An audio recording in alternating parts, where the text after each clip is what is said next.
There's no judgment, only grace. Every scar has a sacred place. In the truth, we're not alone.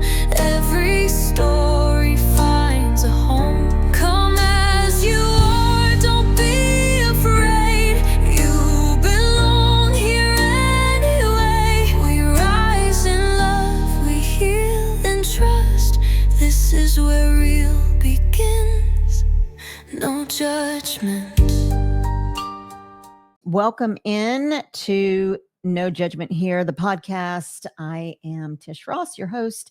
Tonight, we're going to be talking about cigarettes versus vaping. My guest tonight is Lucy. She has shared her story on TikTok, and I found her that way. And she was sharing about how ill she has been since vaping. And so I'm going to go ahead and bring her in. There she is. Hi, Lucy. Welcome in. I'm glad you're here.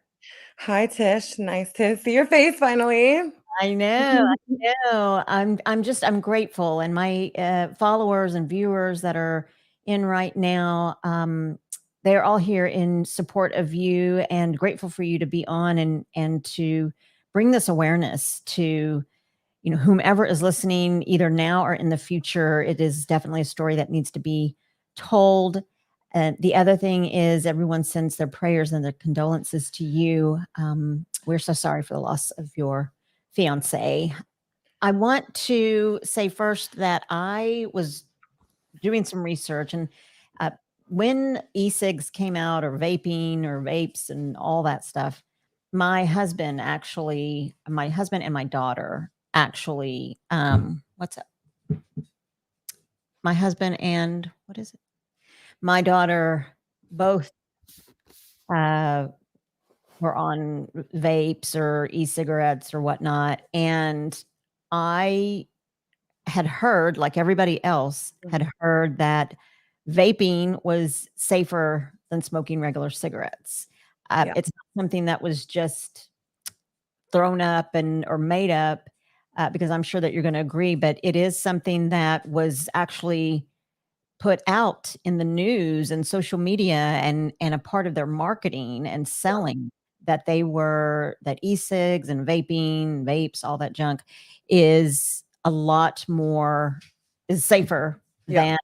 than cigarettes. And the other thing I noticed, I was researching, is that some ingredients are not disclosed, nicotine being one of them, in some cigarettes. So I was reading that kids ages 15 and up statistically are, and probably younger, but from what I was reading, they started using the vapes because they too were under the impression that they were safe, and they just wanted to be cool and use them. But in fact, some of the ingredients or the nicotine was not listed in some particular vapes. And in fact, they do have nicotine in them.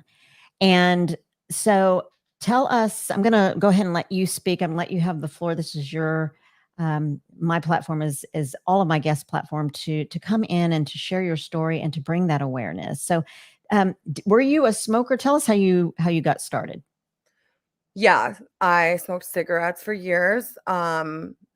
Was aware of the risks. The medical community is aware of the risks of cigarette smoking, but it wasn't always like that. I mean, what the millennials and Gen Z are now with vaping is what our grandparents and great grandparents, how they were with cigarettes. It was cool. Everyone did it when they were really young, high school age. It was cool. Doctors said it was healthy. Doctors used to tell pregnant women to smoke cigarettes to not gain weight, or if you had a headache, they would tell you to smoke a cigarette. Stomach ache, smoke a cigarette. And it wasn't until all these bodies piled up 50, 60 years later and they cut everyone open, that we started to realize as a society that, wow, this is not healthy. Cigarettes killed all of these people.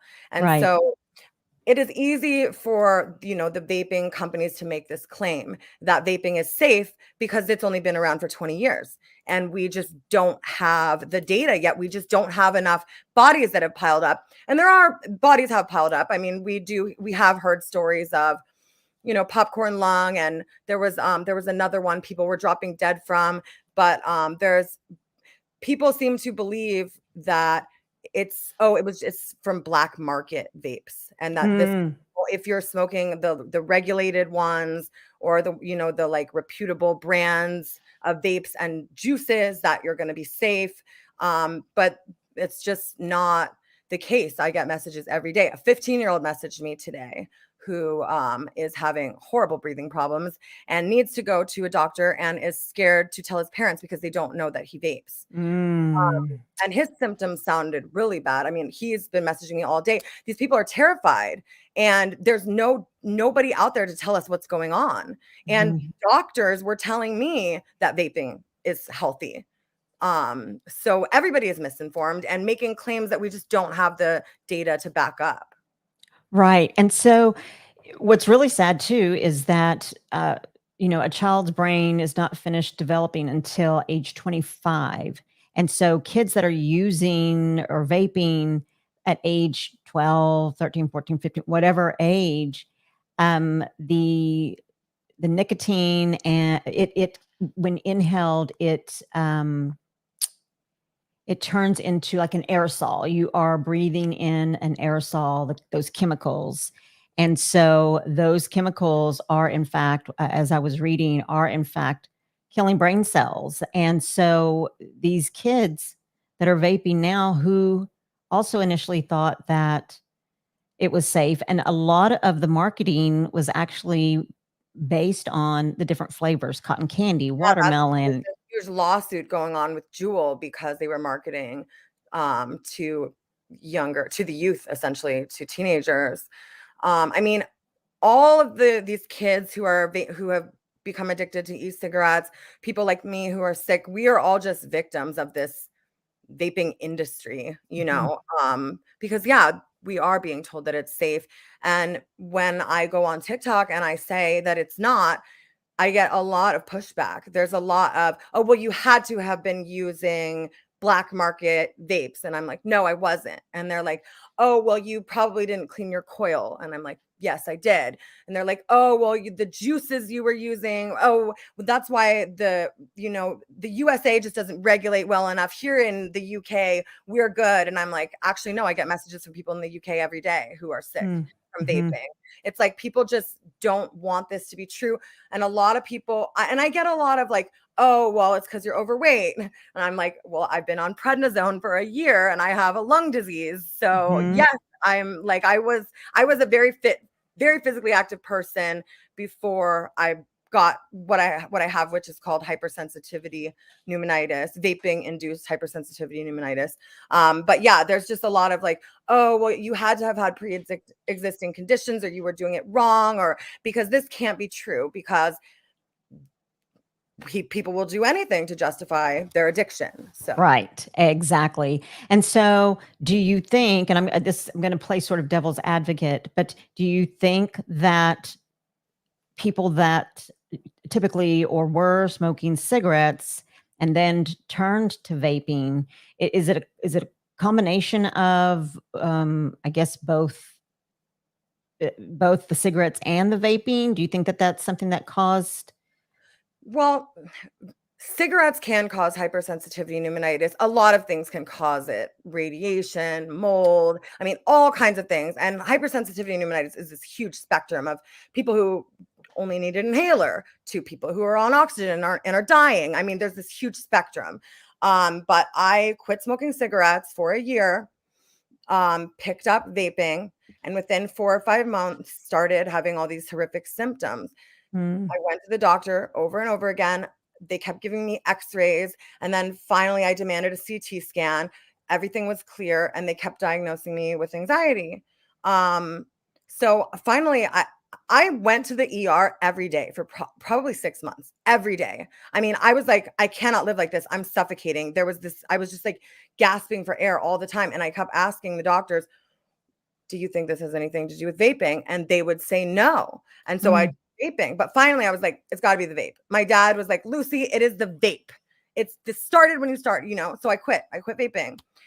And within maybe 6 months, I got better, but it was really slow. The first like 3 months, there was no progression. And I was like, I quit 3 months ago. I'm not better. Maybe it's not the vaping, or what if it's permanent? But then I did start to get better. And I remember I went to bed one night and I woke up in the morning and realized that I had fallen asleep like a normal person without like gasping for air all night. And but I picked up vaping again for one night. This was, I don't know, 6 months later. I had my life back for 6 months.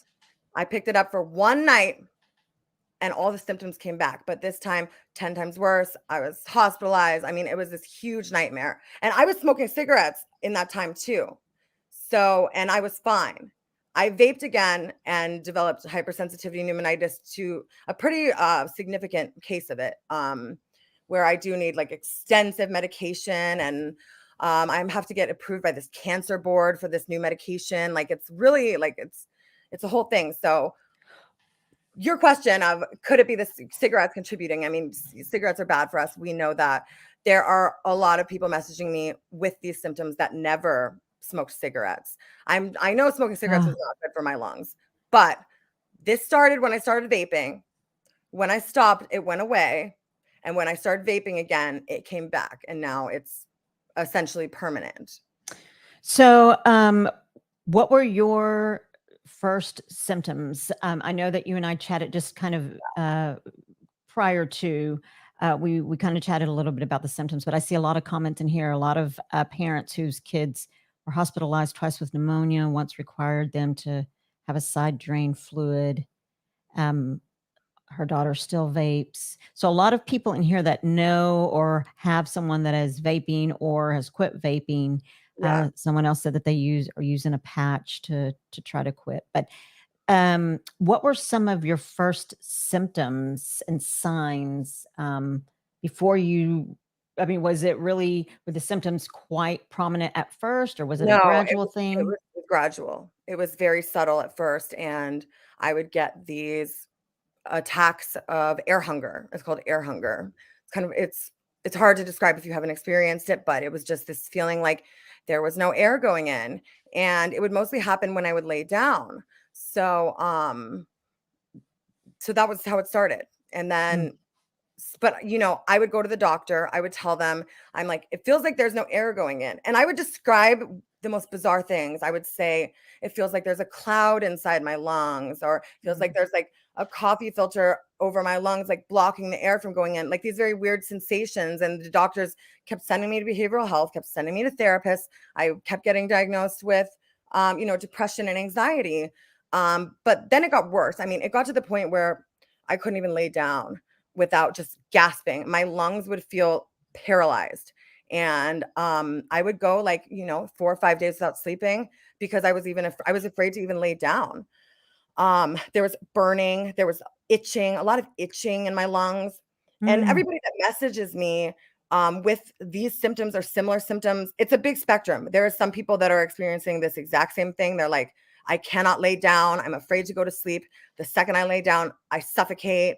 And then there's some people that are like, I'm just having slight itching and then a little bit of like the air hunger. So, I mean, yeah, it's this huge spectrum of these symptoms, but to various degrees that are happening to, I believe, probably hundreds of thousands of us, because if I have over 1,000 messages from people in the span of a year, then I believe it's got to be thousands and thousands, if not hundreds of thousands of us. But because, like you said, some of it is so gradual and so subtle, people are, I mean, the doctors are ignoring us, and for lack of better knowledge, they don't know that vaping does this. So a huge part of what I'm doing is trying to educate the medical community, and any doctor that I speak to, I tell them, when someone comes in and they say they can't breathe, ask them if they vape.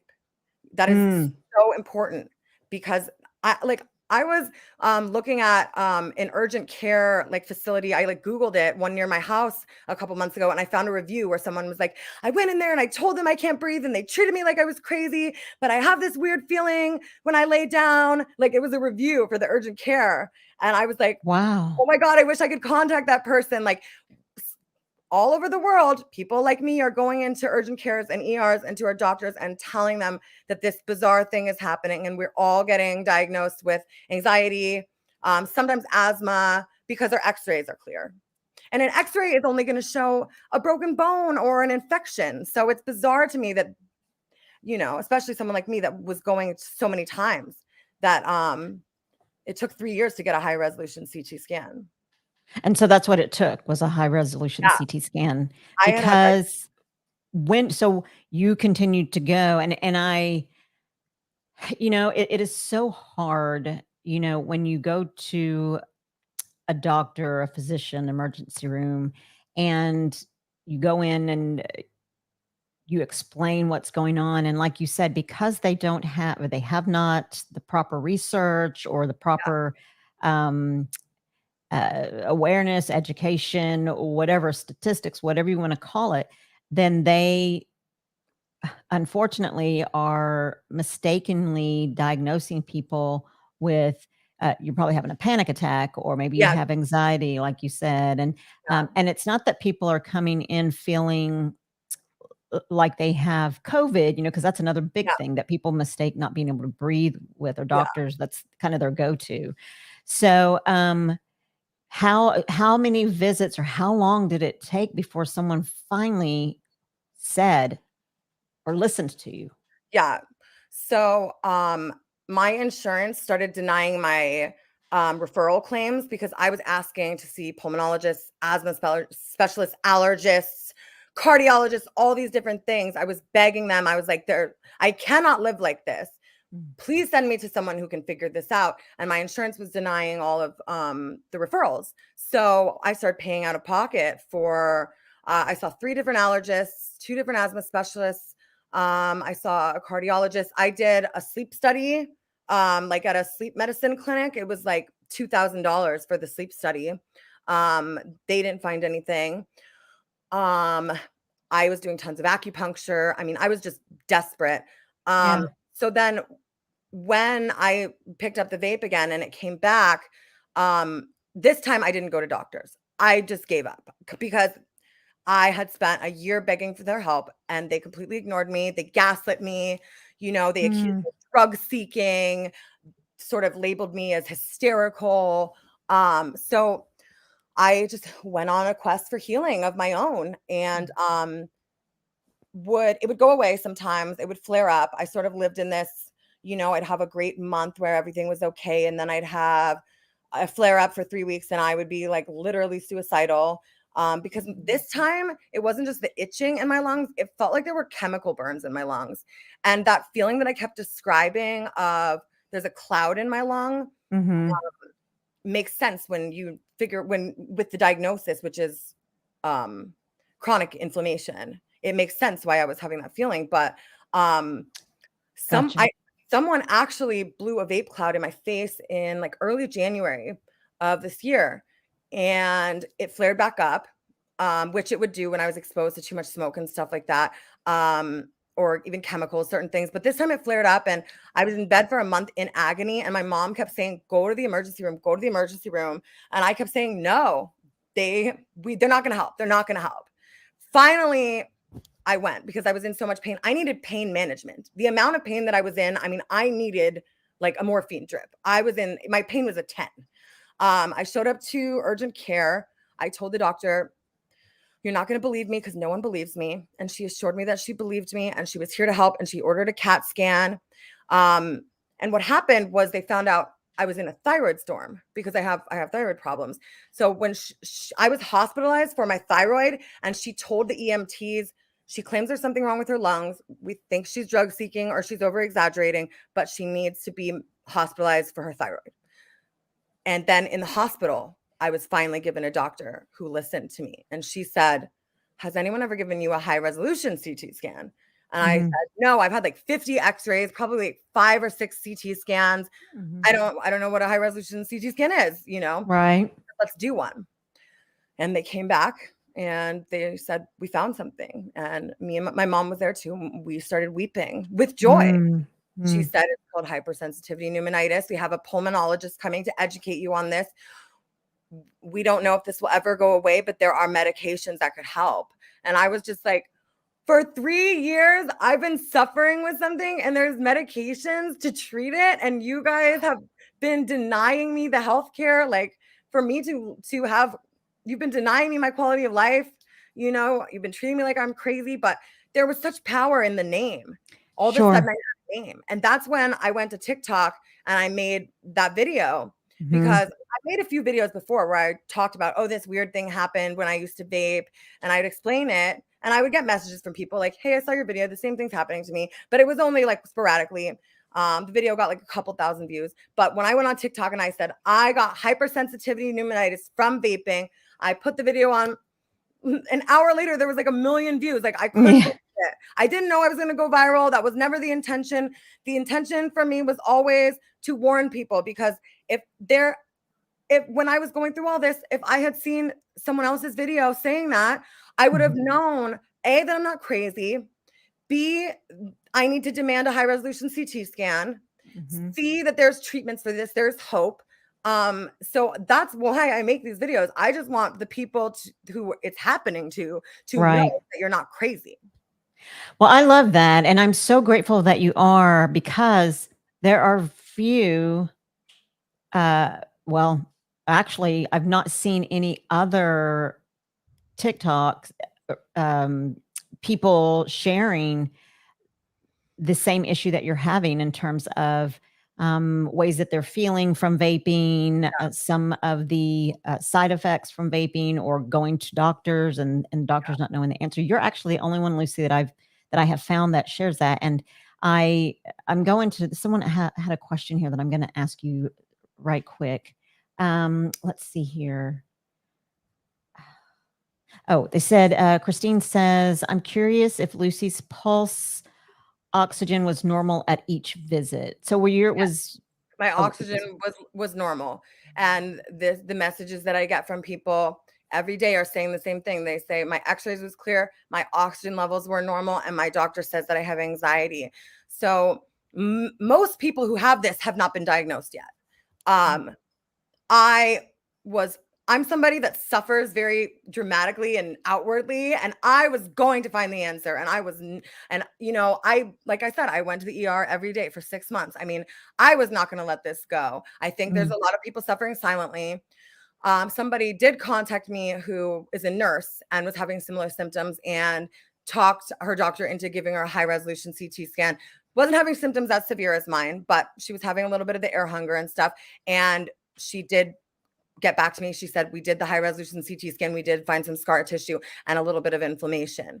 So people just aren't getting these tests, and the medical community doesn't know to give these tests. And then other people message me with horrific stories. I mean, some similar to mine, some very different. I mean, I talked to a 17-year-old that lost his left lung, and he was getting chronic pneumonia over and over and over again.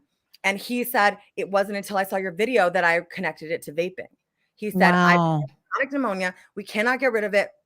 I'm losing my left lung because of it. Like surgery scheduled. He said, it wasn't until I saw your video that I realized maybe vaping is causing this. So there's like all these things that we just don't know yet, you know? Yeah, absolutely. A lot of people message me and I go, oh my God, you need to go stitch my video. Go on TikTok, tell the world, like back me up, because I'm getting death threats. I mean, people are mad at me. I mean, the body shaming stuff really hurts. The people a lot of people are calling me like a grifter, and like someone who's doing this for either attention or money. Like someone called me a narcissist. Like, and so I tell these people, go on TikTok and back me up. Like, say that this happened to you too. And the answer I always get is, I see the way people are treating you, and I'm not as brave as you. I'm so sorry. My gosh, you know, I have to agree with you that social media can tend to be, you know, it can be used for good. And there's always going to be, unfortunately, even from people that have no reason to be disrespectful or mean or ugly or whatnot, there's always going to be somebody that says something negative. Yeah. The unfortunate thing is when people say negative things, the people that are actually seeking help and whatnot, they do tend to back down and not want to stand up and support. But my hope is that with you being, thank God, the dramatic, outwardly person that you are, that you were nonstop and dead set on trying to find out what was really going on. Thank God that you did, because now you are the voice for many that don't know what's going on with their body, but have similar symptoms, and then can go to their physicians or the ER and whatnot and ask for the high resolution Yeah. CT scan. And so you said that it's chronic. So it's different for everyone. I mean, I've had these symptoms on and off for about 3 years. Sometimes we get it under control. I've had to stay on 20 milligrams of prednisone for the last like 4 months. It's just not gotten under control. The prednisone has been awful. But like I said, I am getting approved for a biologic. I'm hoping on Thursday. That's when my appointment is, the cancer board. But my whole thing is, I just don't care what anybody says.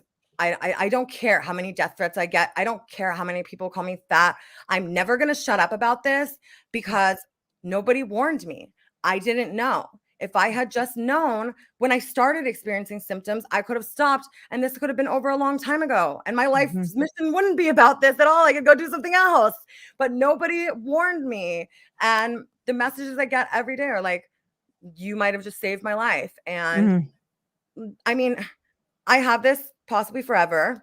I'm going to be on some really strong medications. I have some pretty bad side effects, possibly forever. But I will not sit silent. I will try to turn this into something that mattered, because I suffered a lot, and I want that to matter. When I get those messages, when people say you saved my life, I can say I didn't suffer for nothing. My suffering meant something. And I need that for my own healing, because not only has this been physically painful, this has been emotionally incredibly traumatic. And I am trying to heal from that too. So I need a purpose. And that's Absolutely. Well, you know what? I think that, God or your higher power or whomever, I believe that, obviously we are not, I believe that some of the pain, I believe that all of the pain that we go through in life, that if you can turn it into a purpose, a mission, as opposed to, which I'm sure would be quite easy, to go inward and to isolate yourself, especially when you receive a lot of negativity as well as death threats. And I'm sorry to hear that. But the fact that I love what you said when you said, I'm not going to shut up about it, because people need to know. And it's very apparent and very obvious that there are a lot of people who are messaging you and saying, I have the same symptoms. And for someone to say, you saved my life, I'm, like you said, I'm sure that is just brings you so much, like you said, a purpose-filled life. Yeah. I mean, I just wish I was healthy. I would give it all back. You know what I mean? I just want my lungs back, but I may never get that. And so this is what I have. It doesn't always feel like enough, but it's something. And when people tell me like, oh, you're lying, you're making this up, I'm just like, I'm trying to save your life right now. And like, you don't have to listen, but I'm trying to save your life. I lost and even though this isn't, we don't think that I'm one of the people that's going to die from hypersensitivity pneumonitis. I lost quality of life. And that's why I don't really like when people say everything happens for a reason, because that's for me to decide and figure out on my own. Don't tell me all this trauma that you've experienced was for a reason. I'm out here creating the reason. It's for a reason because I've decided that it's going to be for a reason. Because like I said, I will never shut up about it. So yes, as cliched as it sounds when someone says everything happens for a reason, that doesn't mean sit down and wait for the thing. Get up and fight. And luckily I found an audience on TikTok that's listening. And yes, it's good and bad, but I Mhm. know that what I'm doing is important. And now I know that my suffering wasn't for nothing. It was for something. Yes, absolutely. Thank you so much for sharing that. And and I'm just so glad that I happened upon your one of your TikToks. It Yeah, you're was my just live, right? yeah, it You're was. my It live, was. And I yeah. was so glad. I was like, wow. And obviously there was something about you for to me that just really made me think, okay, so we all have social or a lot of people have social media platforms. And I figured, you know what? She's on TikTok. I can use my platform for her to come on and to share and to speak out because there's so many people on here that can share this Yeah. this live with other people that it may spark something within them and think, oh my gosh, Yeah. or hey, I'm not alone. Someone else has felt the feelings that I've felt. And there's a comment here and it says, so thankful that you're speaking out about this. I've been trying to tell others myself when my doctor told me about it, but others didn't want to hear it either. My oldest sister has done it and she had a life. 24 years smoke free. Well, congratulations, guys. Oh, she has living issues now, is what she said. Mm. Thank you for watching Prospera TV Network. We hope you're enjoying the show. We'll be right back after this commercial break.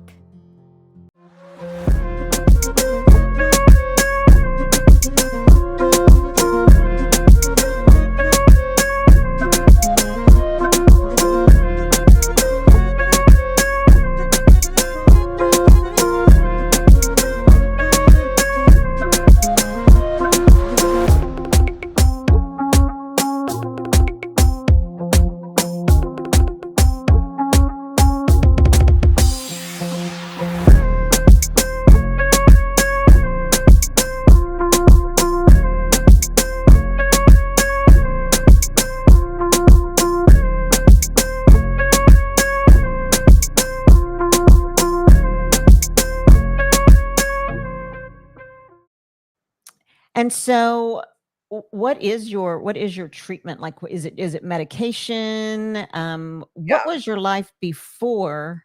I mean, were you active Yeah. and then now it has obviously Yeah. changed dramatically? Before I got sick, I was running a children's theater troupe.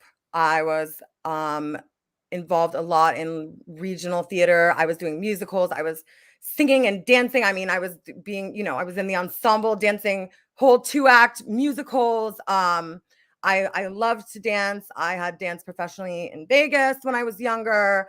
Yeah, I was an actress. So I was, Mm. but this happened and a lot has happened. But my social media is where I express myself, and like just like theater was and dancing was for me, it's another way of creating and being creative. So when people are like, "Oh, stop whining," I'm like, "Well, get off my TikTok page. This is mine. I didn't know that you guys were all going to come here. I didn't know this was going to happen. I was just expressing myself, and creativity is one of the ways that we heal. Mm. um so And so are you on medications oh for yeah, this? And yeah, mhm. I'm on prednisone, 20 milligrams of prednisone. I take oh, what is I take a couple other asthma medications. And then I do an inhaler called Advair, I Mhm. think. I'm on a pretty high dose of that. um What else? And then I do my own stuff. I do cold plunges, ice baths, Mhm. the Wim Hof method. I highly recommend it for not people with just lung issues, but any health issues. It's really good for the whole mind, body, spirit. But yeah, the prednisone has been bad. But Mm. but like I said, this is my quest for meaning, and everyone that comes into it is welcome into my healing space. You know what I mean? And the people that are saying that I'm lying, I really don't care, because in like 20 years, no, everyone's going to know I was telling the truth. Mm, There's going to be a lot more illnesses that probably don't even exist yet that right. are going to exist, lung illnesses, because of vaping. And in 20 or 30 years, these people are going to be, maybe they'll remember that they called me fat on TikTok and that they hurt my feelings. Maybe they won't.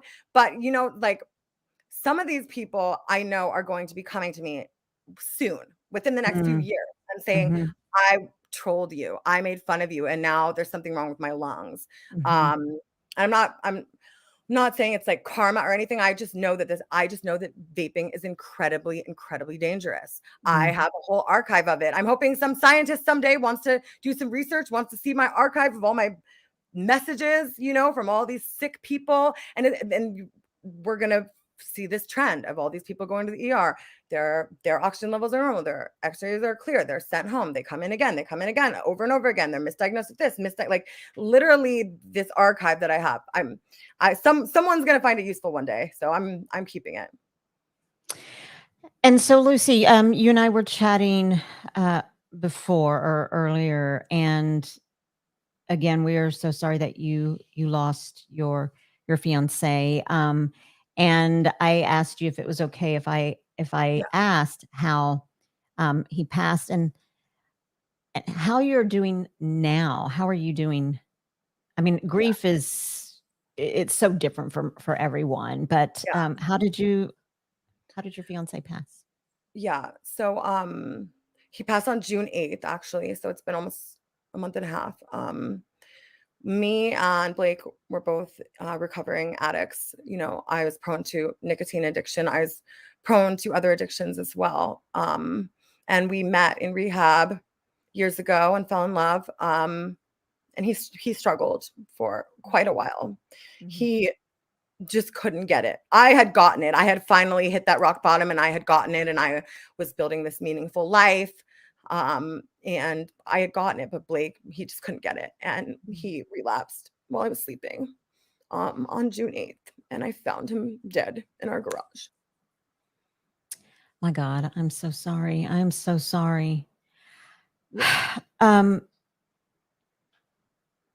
so He what was do an you incredible do? human being. Incredible, just the most amazing man you'll ever meet. And I didn't care if he was ever sober, because he treated me like a queen. Um, but he wanted to beat it.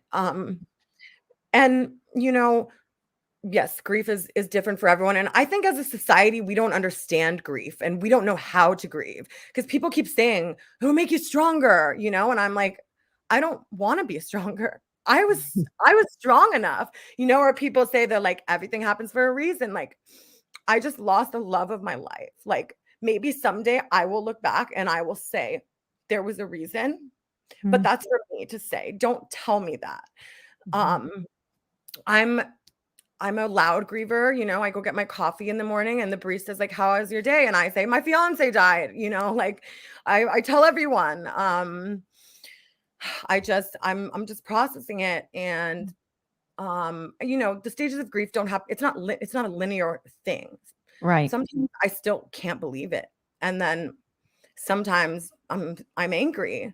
And I'm angry at the system. And it's similar to with vaping, the way that, which is an addiction. Nicotine addiction is also an addiction, is in the DSM-5. It's a mental illness. Right. And the way that we are treating addiction, we are failing people. We gave them vapes and said this will help you get off cigarettes, and you know, this is going to kill a generation. Um, the way that opioid addiction is being treated, I just think we are trivializing something that um, something so devastating. And I feel like the system failed Blake, because Blake had relapsed before, but he was always on some sort of opioid replacement therapy, like a Suboxone or something. Mhm. Um, he had gone to a treatment center and been weaned off of all of that. And that would have helped him maintain his tolerance. And because it wasn't the opioid that killed him, it was that he had no tolerance to it. Mm, So I have been using my TikTok to speak out about that, about the importance of Suboxone, naltrexone, that there's this notion that we need to get addicts off of all addictive substances, but then they get out of rehab and they relapse and they die because of it. And I just want to advocate for more liberal and more long-term use of opioid replacement therapies. Not in everyone. Someone like me, I've been sober for years and I didn't need it. But someone like Blake, all we had to do was look at his history, that he had been to treatment 15 times in the last 10 years and say, okay, this kid's probably not going to stay sober, but we can keep him alive. Wow. And I've had several guests on that either or even in the chat, in the comments, that have chatted about addictions, whether it was a child or whether it was the adult themselves. And my husband and I, we lost our son. He was addicted to heroin for a while, and then thank God he was clean and sober when he was killed. He and his girlfriend were killed in a motorcycle accident, and the toxicologist report came back and said that he was clean and sober, that was a gift. But oh, wow. So was, about grief. You should be telling me. About how long ago was this? In 2018. Okay. And he had gone to a couple of rehabs, and I think that there are even five rehabs that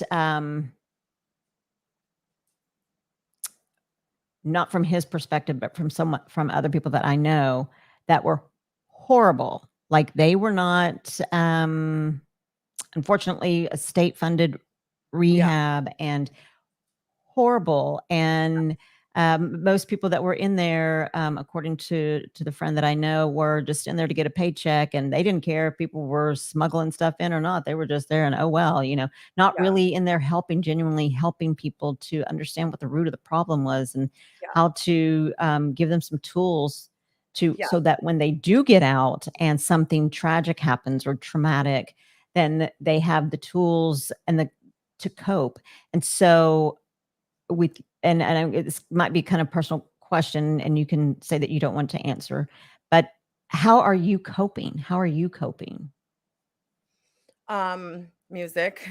I'm a musician. Me and Blake, you can search Blake and Lucy on YouTube. We have lots of music videos, and you can search Blake and Lucy on Spotify or any of those. Me and Blake fell in love in the music class in rehab.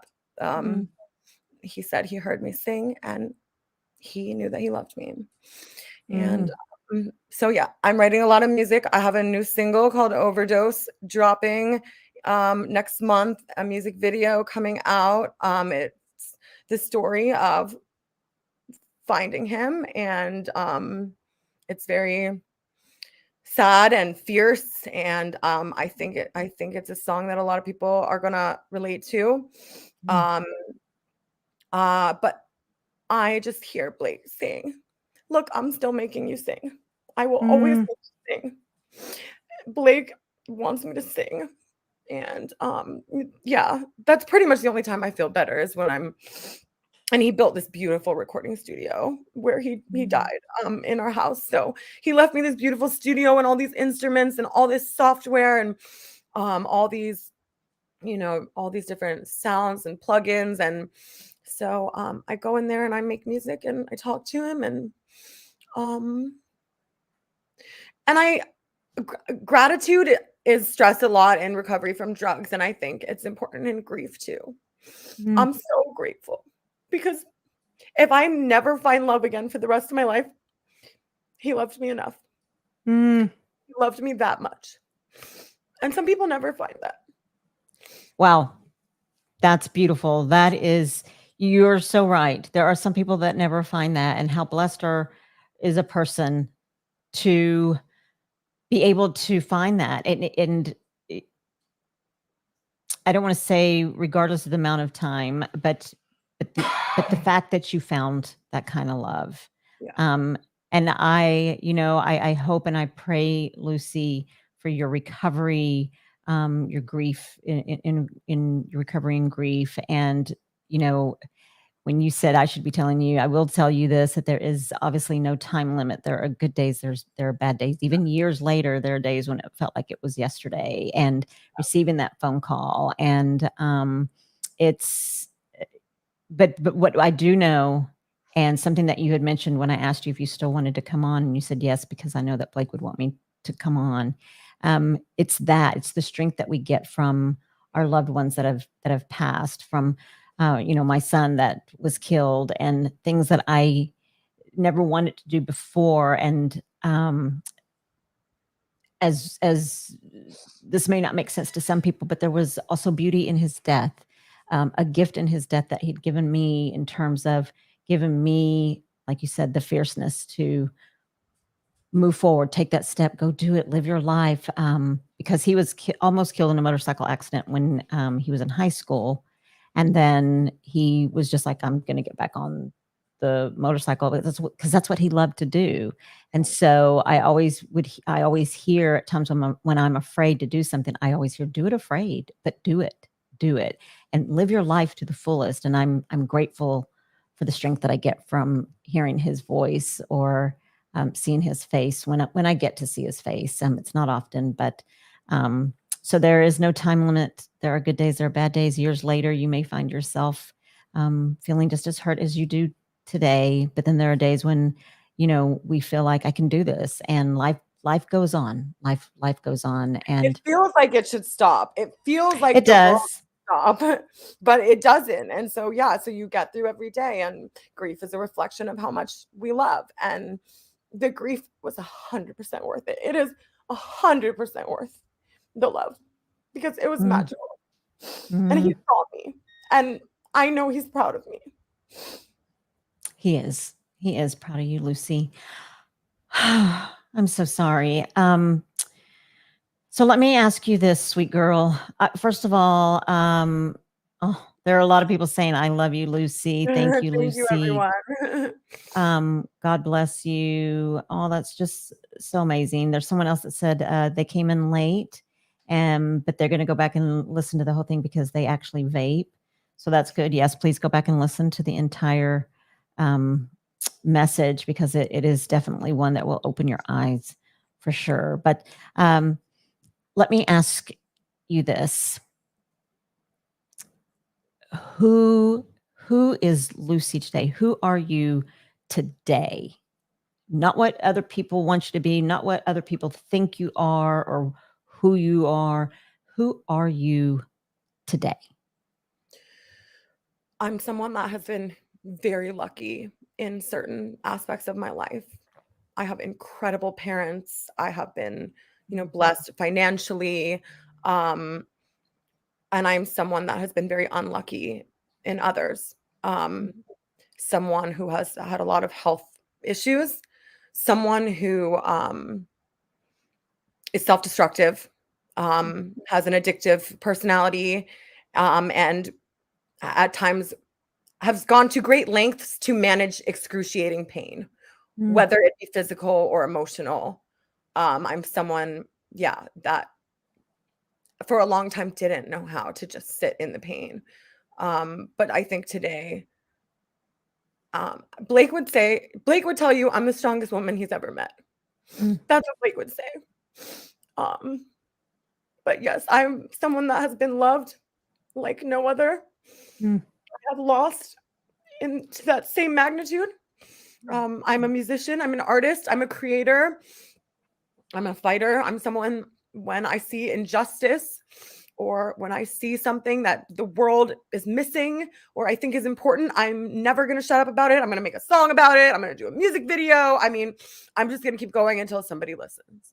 Well, I love that. And Lucy, thank you so much for using your voice. And, I feel like when you said that you grieve, outwardly, or you're very outspoken. I thank you for being that way. We need a lot more Lucys in this world. We really do. A lot of people that will stand up, speak out, speak up. And so I thank you so much for coming on, and gosh, continued prayers for you. And it breaks my heart because I have to say you look a lot like my son's fiance who was killed on the motorcycle accident with him. And you're such a beautiful soul. And I'm so blessed and honored to have met She must have you. been super hot. She was so beautiful. And I do know that he brought her home for us to meet. And so I know that that was even going to be someone that was going to remain in his life for the rest of his life. But they're together now. And, and one of the things that you said with a lot of, that a lot of people I'm sure feel, and you expressed it so well, is that when someone passes that, we feel like the world should stop. I actually remember walking into a grocery store to buy some cereal after my mom passed away. And I thought, why is everybody still doing these things? And if people look at me, you don't even know what the pain that I'm going through. You have no idea. I just lost my best friend. And here everybody's just keeps on keeping on, and so I get that. That is such a great way to sort of explain or express the pain that we are in, because when you lose someone that you love so much like that, you just expect everyone else to can everyone just stop. But Yeah. unfortunately, the world continues. Fortunately, I guess I should say continues, and you and I have to as well. And Have to bear the unbearable. that's right. And so thank you for being that voice for everybody. My gratitude to you and everyone else here. Thank you all for being here. And there's one comment here. It says from Tristan, he says, God puts his strongest soldiers through his hardest fights. Just keep pushing, Lucy. You got this.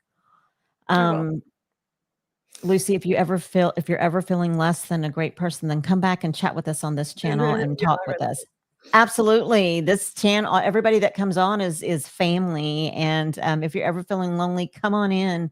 We'd love to be here for you and be a community that supports you, because nothing gets somebody down more than negativity. Even though we say we don't care, mentally it's exhausting. Maybe we don't care, but mentally seeing those kind of things is exhausting. I can say that when I see sometimes people say, why are you having that person on? Or why are you talking about that? Yeah. It's not nice, and it doesn't feel good, but it hurts, but it's never going to shut me up. But yeah, it's not pleasant. Everyone wants to be liked. We all want to be loved and held and all that. So yeah. Exactly.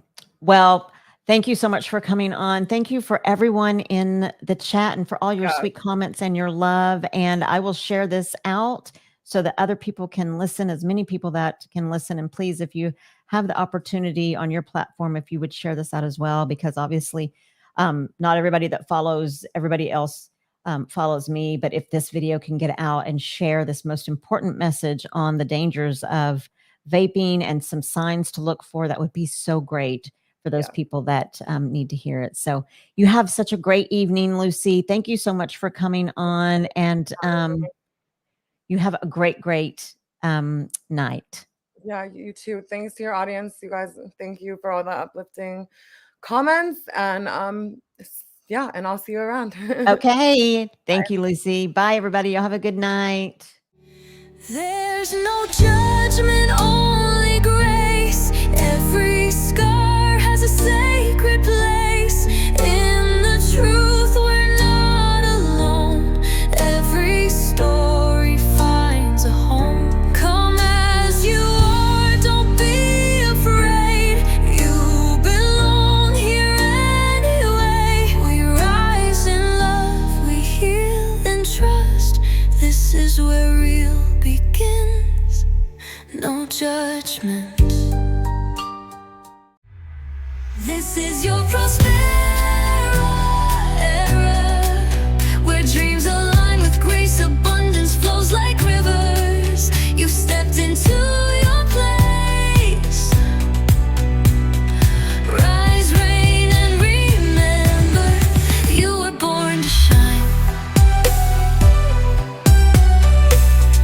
Welcome to your moment, Prospera, it's time. We hope you enjoyed today's show on Prospera TV Network. Make it a point to visit us on YouTube and catch all your favorite shows anytime you want. Interested in hosting a show of your own? Or advertising your business on our network? Contact Elena Rodriguez.